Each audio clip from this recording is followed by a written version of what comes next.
It is 2nd of July 1993 and an assemblyman has gone missing. Nobody has any idea where he went. ये इद्रिस कहाँ चले गए, क्या हुआ, किसी को नहीं मालूम. सबको सिर्फ एक ही चीज पता है कि उनके बैंक अकाउंट से 30,000 ringgits विड्रॉ कर दिए गए थे.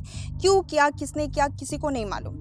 They just know that this person has gone missing and the police is a little pressured because the assemblyman has gone missing. You know, they need to find this person as soon as possible. But with time his case was fizzling out. कुछ clue नहीं मिल रहा था, कुछ trace नहीं मिल रहा था, कोई trace out कर ही नहीं पा रहा था. तो पुलिस बहुत ज़्यादा worried था. Now after just few months of this case, a young man was arrested. His name was Zuremeen. Now this Zuremeen person was arrested for an unrelated case, for a DIUG related case, and he was under influence at that particular point of time. अब जब उसका arrest हुआ, police had no idea that they had just arrested the murderer of Idris. Yes, the murderer. This was not a missing case, this was not a kidnapping case, but rather a murder case. And police had no idea that they had just caught this person. And Zuremeen on the other hand had no idea that he was being arrested for an unrelated case. तो Zuremeen डर गया. वो डर गया, उसको लगा कि भाई इतना बड़ा इंसान का मैंने मर्डर कर दिया है, कहीं इस वजह से तो मुझे अरेस्ट नहीं कर लिया है. So he started panicking and in a state of panic, he blabbered everything out. And he told the police that see, I have killed this person, you will find his remains in this particular property, you guys go and check it out. तो police थोड़ा सा हकबका गए कि क्या इद्रिस को तुमने मार दिया, हम तो सोचे थे this is a missing person case, this is that and you are saying you have killed him. But then police was again like अरे ये बंदा तो अंडर इन्फ्लुएंस है, ये सच बोल भी रहा है या नहीं उनको नहीं पता. तो दे स्टार्टेड थिंकिंग कि हम इसे बिलीव करें या हम इसे बिलीव नहीं करें. बट देन दे थॉट कि चलो let's take a risk, we will check this out this place. So when the police went to check out this particular place, they found the remains of Idris. It was buried 1.8 meters underground under a storeroom which was built in an incomplete house. Okay, it was an incomplete house.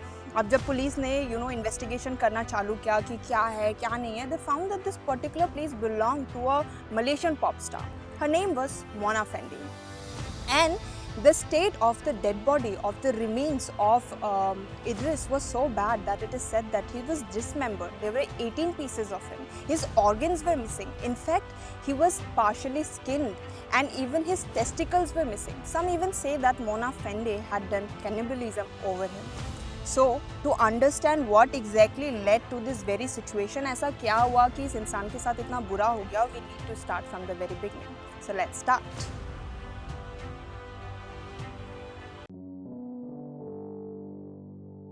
Mona Fendi was born as Mazna Ismail and she was born in a very conservative Muslim family. अब उसका जो घर का environment था, that never stopped her from dreaming big. She wanted to be a big pop star, you know. As a kid, she would dabble between singing and ballet dancing. और जब वो बड़ी हुई, she entered into this industry with big hopes of becoming the next big thing. And she also released her debut album with Diana. अब उन्होंने सोचा था कि जैसे उसका Diana album release हो गया, she would become a big pop star. But nothing like that happened. ऐसे ना ऐसे बस चुटकी बजाया और मलेशिया उसके बारे में भूल गया. And she was pretty upset. But when she entered this particular industry, she met a person. Actually, she caught the eye of a sound engineer and he fell in love with her. He was like, wow, कौन है ये? कौन है ये हुस्न परी?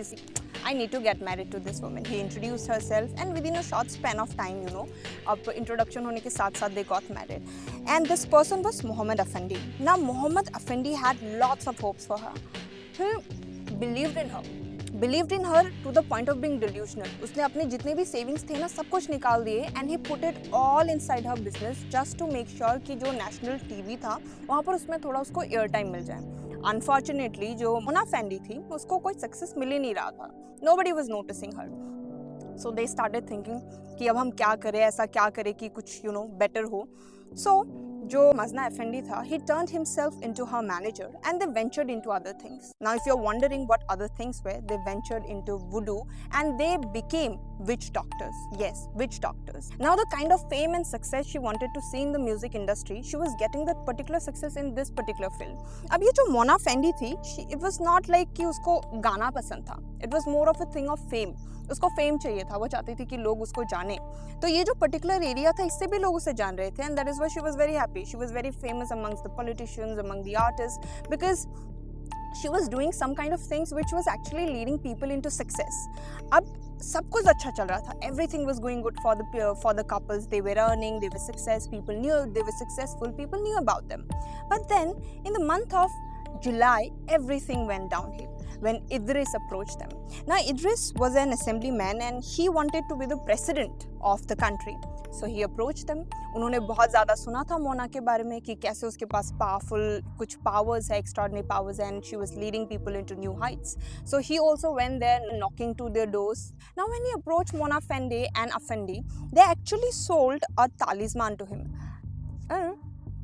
And you won't believe the talisman that they were selling to him, it was actually a cane, a simple cane which they said belonged to the first president of Indonesia, and if he would buy it, he would also see the same success that this particular person has seen. And they were selling this particular cane, a simple ordinary cane, to him at the price of whooping 2.5 million ringgits. Yes, that is almost 11 crores in today's time if we compare it with our Indian rupee. So now this kind of money is a huge shock for common beggars like us. It was not for the assemblyman. He was like, okay, cool, itna hai na, I'll give it to you. 1/3 of the amount, उसने बोला कि 1/3 of the जो amount है I will upfront pay it in cash, और जो बाकी है वो मैं तुमको land transaction या property के तरफ से कुछ मैं तुमको दे दूंगा. So he said, I need the can. अब उन लोगों ने can दे दिया उसको, उसने can ले लिया, and everything was going fine. The thing where he made a mistake was that उसने जो पैसा था, जो बाकी का पैसा बचा हुआ था, वो पैसा उन लोगों को वापस नहीं किया. So Effendi and Mona were a little irritated कि ये बंदा हमको पैसे क्यों नहीं दे रहा है यार, हम कब से इससे मांगे जा रहे हैं तो हमें पैसे ही नहीं दे रहा. So they conspired together and they hatched a plan to do something. तो एक दिन, it was around, I have forgotten the date, but in the month of July only, they hatched a plan and asked him to come to their particular house. When Idris reached to their home, Mona basically told him that she is going to perform a ritual wherein money would fall from the sky.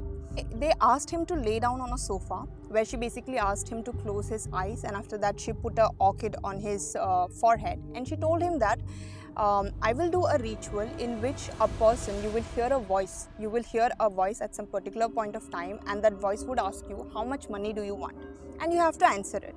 When you will tell him the amount, and if this particular ritual is successful, that particular amount would fall from the sky. It's like, okay, I believe you. सच में शायद से आसमान से पैसे गिर सकते हैं. So he believed him. Don't know why he believed such a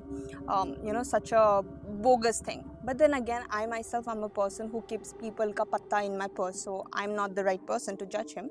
And don't judge me, because I know a lot of you might be doing the same as well. Now after this, something fell from the sky. It was true, but it was not money. It was rather an axe that was wielded by Zurimin.